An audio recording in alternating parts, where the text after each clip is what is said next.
you have a normal childhood?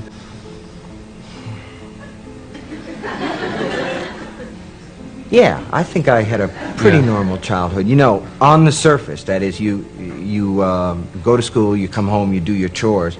It was like underneath that I thought that there were things under the stairs, you know. I would go down into the basement. We lived in an apartment house, and I'd go around the furnace to get the potatoes or the onions or whatever it was. But you have to be real careful because you sense something that's just there ready to grab. Yeah.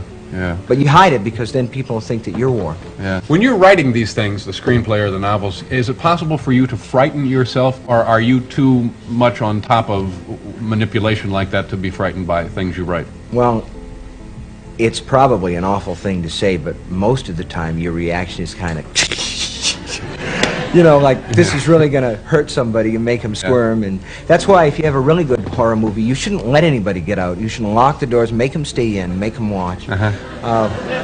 Make them beg and crawl and wait for it to be over. Now, I've scared myself a couple of times, but mostly what you feel is, you feel good. You feel when like were you you're doing your scared? job. What things did you do that scared you?